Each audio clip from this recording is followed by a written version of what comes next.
अस्सलाम वालेकुम स्टूडेंट्स। आज जो हमारा टॉपिक है प्लास्टिक। प्लास्टिक क्या होता है कि पार्ट ऑफ सेल या ऑर्गेनल ऑफ सेल का हिस्सा होता है। ये सिर्फ एनिमल सेल और अल्गी सेल में प्रेजेंट होता है। इनका काम होता है manufacture the food and give colour to the plants and give help in the photosynthesis. Photosynthesis में हेल्प करता है, फूड स्टोर भी करता है, फूड बनाता भी है। उनके अलावा ये हमारे पास कलर भी देता है, give colour to the plants, different parts of plants. तो हमारे पास क्या है कि ये मेम्ब्रेन बाउंड ऑर्गेनेल है जो कहाँ प्रेजेंट होता है, अल्गी और प्लांट सेल में प्रेजेंट होता है। उनके अलावा कुछ और भी यूकेरियोटिक सेल हैं उनके साथ प्रेजेंट होता है। और इसका काम क्या होता है, storage of many chemicals compound, जो बहुत सारे केमिकल कंपाउंड होते हैं उनको स्टोर करता है। कैसे केमिकल कंपाउंड, लाइक हमारे पास क्लोरोफिल हो गया, ज़ैंथोफिल हो गया, और भी सारे बहुत ऐसे डिफरेंट कलर होते हैं, उनको ये क्या करता है, स्टोर करता है। उनके अलावा ये फूड वगैरह बनाता है, मैन्युफैक्चर करता है फूड वगैरह। तो ऐसे जिस तरह हमारे पास क्लोरोप्लास्ट है तो उसको food factory of the plant कहा जाता है, क्योंकि वो प्लांट के फूड बनाता है, प्लांट का ग्लूकोज बनाता है, फोटोसिंथेसिस में हेल्प आउट होता है। तो उस वजह से हमारे पास हम कह सकते हैं कि ये हमारे पास मैन्युफैक्चर ऑफ द फूड भी होता है। अगर देखा जाए तो इस साइंटिस्ट जिसने इसको डिस्कवर किया था और इसको नाम भी देने वाला और डिस्कवर करने वाला या ऑब्जर्व करने वाला साइंटिस्ट एक ही था, जिसका नाम था अर्नेस्ट हैकल। अर्नेस्ट हैकल ने इसको क्या दिया था, इसको नाम भी दिया और इसको डिस्कवर भी किया था। बहुत सारे में ऐसे होता है डिस्कवर या ऑब्जर्व कोई और साइंटिस्ट करता है तो उसका नाम कोई दूसरा साइंटिस्ट ऐसा है। जैसे कि हमारे पास हमने माइटोकॉन्ड्रिया में पढ़ा था, तो माइटोकॉन्ड्रिया को ऑब्जर्व किसने, कोलिकर ने किया था, लेकिन उसका माइटोकॉन्ड्रिया का नाम बेंटा ने दिया था। तो इसी तरह एक ही साइंटिस्ट है इसमें अर्नेस्ट हैकल, जिसने नाम भी दिया और उसको मतलब कि उसका नाम भी कोई किया है। उनके बाद हमारे पास क्या है कि इसका जो क्लोरोप्लास्ट होता है, उसका जो पहला सेल होता है उसको हम क्या कहते हैं कि मिसाल तो होती है हमारे पास जो भी प्लास्टिड है उसमें पहले जो अनस्पेशलाइज सेल होते हैं उनको हम प्रोप्लास्ट कहते हैं, वो इमेच्योर कंडीशन में होते हैं। फिर वो आगे डिवाइड होते हैं, स्पेशलाइज्ड होते हैं, डिवाइड हो जाते हैं, एक दूसरे से डिफरेंट हो जाते हैं, तो उस प्रोसेस को हम कहते हैं ये स्पेशलाइज्ड हो गए।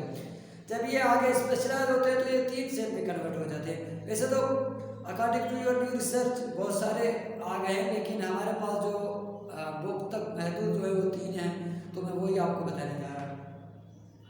तो हमारे पास जब प्रोप्लास्ट होता है उसकी फर्स्ट जो इमेच्योर कंडीशन होती है वो क्या होती है, प्रोप्लास्ट होती है।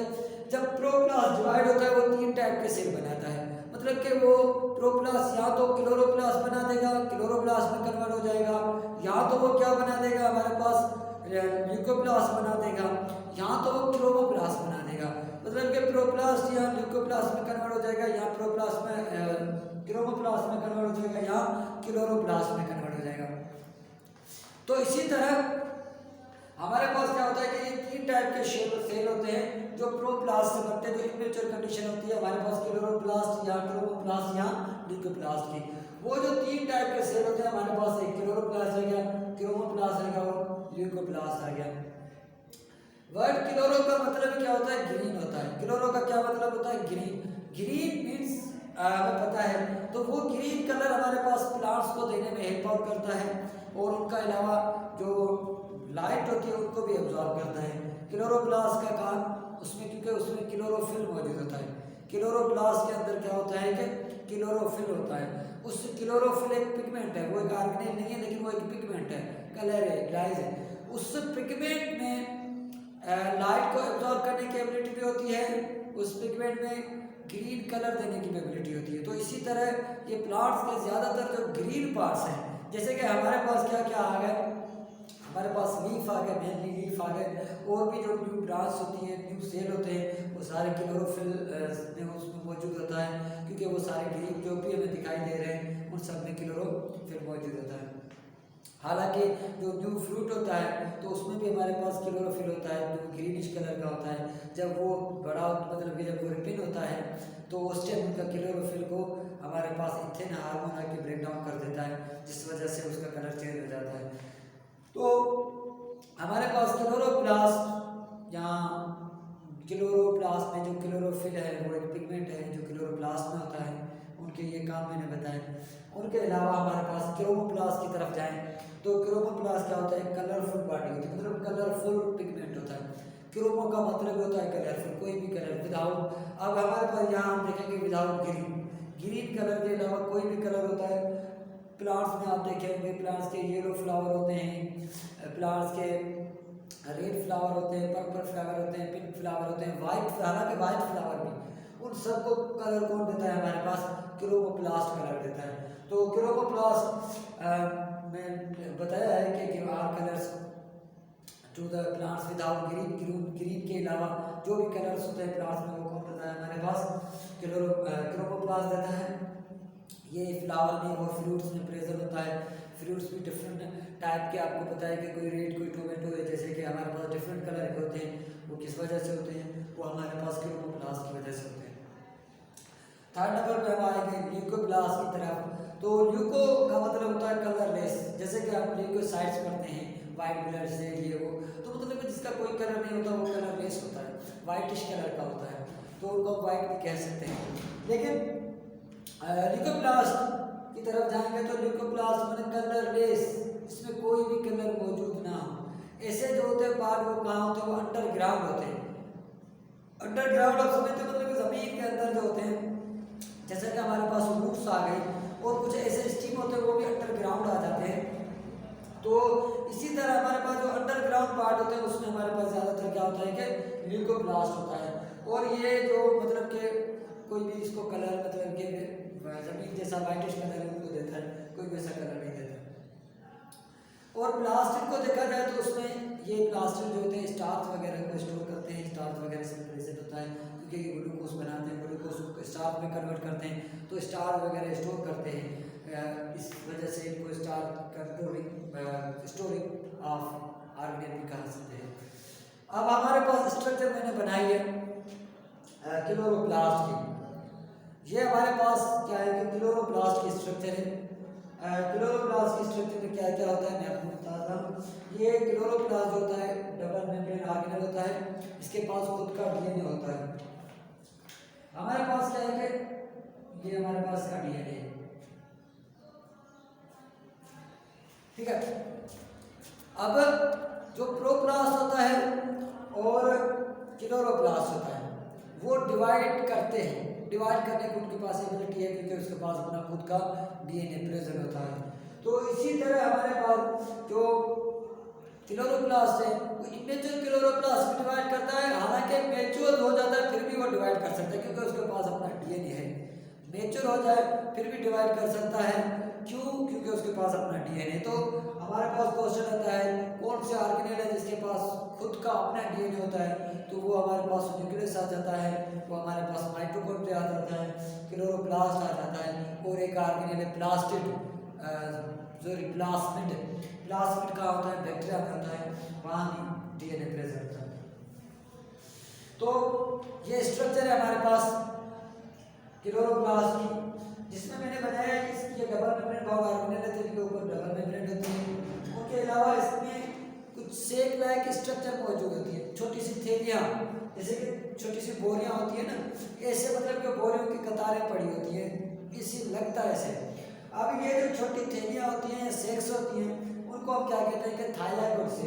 ये जो एक एक इसमें से मैंने बनाई है, एक एक, ये दो, ये 3 4 5 6, मतलब कि ऐसे मैंने छोटी छोटी सी ये बोर बनाए, ये मतलब कि जो मैंने बोरियां बनाई है छोटी छोटी सी, ये हमारे पास क्या है कि थाइलाकोइड से, इनको हम क्या कहेंगे, थाइलाकोइड से। मैंने यहाँ लिखा हुआ है इसकी स्पेल थाइलाकोइड से। अब क्या है कि थाइलाकोइड से की जो पूरी लाइन बनी हुई है, इस पूरी लाइन को हम क्या कहेंगे, गिराना। एक को हम क्या कहते हैं, गिराना। और ये 3 4 बहुत सारे आगे, तो उनको हम क्या कहेंगे, गिराना। ये सब अगर 3 4 अगर लाइनें हमारे पास आ जाए तो इनको हम गिराना कहेंगे, और एक पूरी लाइन को हम क्या कहेंगे, गिराना। और उस पूरी लाइन में एक जो बोरी है, एक जो सेक प्रेजेंट है, उनको हम क्या कहेंगे, थाइलाकोइड सेक। उनके अलावा बाहर इसमें क्या होता है कि जो इसका पूरा ल्यूमेन है, किसका, पूरा क्लोरोप्लास्ट का, तो उस क्लोरोप्लास्ट में क्या होता है कि डीएनए प्रेजेंट होता है, जैसे कि ये डीएनए है। उनके अलावा बाहर जो फ्लूइड है उसको हम स्ट्रोमा कहते हैं, जिसमें डीएनए, स्टार्च वगैरह बहुत सारी चीज़ें प्रेजेंट होती है, और भी बहुत सारे आयंस, कैल्शियम वगैरह ऐसी चीज़ें आ सकती हैं। तो इस पूरे फ्लूइड को क्या कहेंगे, स्ट्रोमा कहते हैं। क्या कहते हैं, स्ट्रोमा। गिराना के अलावा बाहर जो फ्लूइड है उसको क्या कहते हैं, स्ट्रोमा कहते हैं। उनके अलावा एक मैंने थाइलाकोइड शेप को निकाला है बाहर। थाइलाकोइड शेप के ऊपर भी एक डबल मेम्ब्रेन होती है, ठीक है, आउटर मेम्ब्रेन, इनर मेम्ब्रेन, और बीच में इसका ल्यूमेन होता है।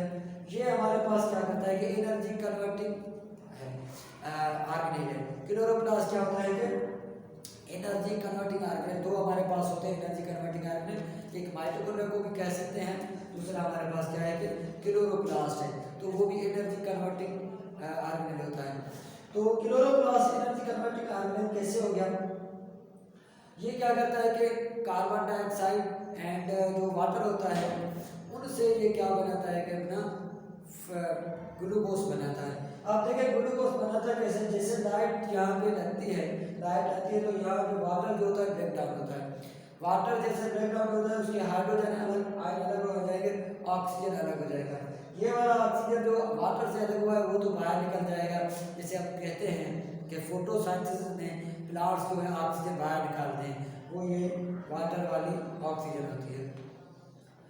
अब जैसे लाइट लगी, यहाँ रिएक्शन स्टार्ट होगा, इसको फोटो सिस्टम कहते हैं, लेकिन वो डिटेल में यहाँ सब कुछ नहीं कह सकता क्योंकि वो हम चैप्टर नंबर 11 में पढ़ेंगे।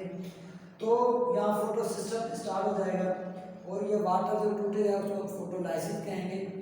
वाटर टूटने के बाद ये जो हाइड्रोजन आयन है किसके साथ जाके मिलेंगे, NADH के साथ मिलेंगे। NAD के साथ मिलकर NADH बनाएंगे, NAD के साथ मिलकर NADH प्लस हमारे पास यहाँ भी हाइड्रोजन आ सकता है, ठीक है, डबल हाइड्रोजन होता है। तो ये बनाएंगे और ये जो हाइड्रोजन है जैसे बाहर जाते हैं ना, उस टाइम ये बाहर जाते जाते क्या बनाते जाते हैं, ATP बनाते जाते हैं। ये हमारे पास जो है मैंने बनाया है प्रोटीन, ये है एक एंजाइम, इसका नाम है ATPase। इसका क्या नाम है, ATPase। इस एंजाइम का नाम है ATPase। ATP फिर लास्ट में जो एंजाइम की हमारे पास सिंबल है ASE वो लगाते हैं, ATPase वो हमारे पास है। और ये क्या करते हैं कि एक ATP को ये हमारे पास आ गया, ये same to same enzyme surrounding हो सकते हैं। तो हमारे पास ये क्या करेगा, एक ATP और उनके साथ एक फास्फेट, इनको आपस में मिला देगा और ये क्या बना देगा, ATP। तो इसी तरह एक ग्लूकोज से हमें 36 ATP जो नेट ATP है वो मिल जाती है। मतलब कि जो हमारे पास हमें बचती है, हमारा जो फ़ायदा है वो 36 ATP का, बाकी तो ज़्यादा बनती है लेकिन वो थोड़ी यूज़ हो जाती है, उसमें हमने खर्च किया होता है। जैसे हम कोई चीज़ लाते हैं दूर से तो उसका किराया तो देते हैं, तो किराया हम निकालते हैं कि भाई ये किराया भी इसमें लगा है, 100 रुपये किराया भी हमें निकालना है इससे। तो इसी तरह हम जब प्रोटीन को तोड़ रहे थे, वो ग्लूकोज को ब्रेक डाउन कर रहे थे, तो उस टाइम हमारे पास कुछ ATP खर्च भी हुई थी, या उनको और कुछ प्रोसेस में कुछ ATP खर्च हुई थी। तो इसी तरह हमारे पास 40 ATP बनती है टोटल, लेकिन 36 ATP जो होती है हमें नेट प्रोडक्ट में मिलती है, हमें बचत में मिलती है। तो इसी तरह हमारे पास क्लोरोप्लास्ट को एनर्जी कन्वर्टिंग ऑर्गेनेल भी कहते हैं। और ये हमारे पास पूरा क्या आ गया, प्लास्टिड के बारे में, क्लोरोप्लास्ट के बारे में, क्रोमोप्लास्ट और न्यूक्लियोप्लास्ट के बारे में। मैं आपको समझ में आया होगा। इंशाल्लाह ताला सुबह आगे स्टार्ट करेंगे। खुदा।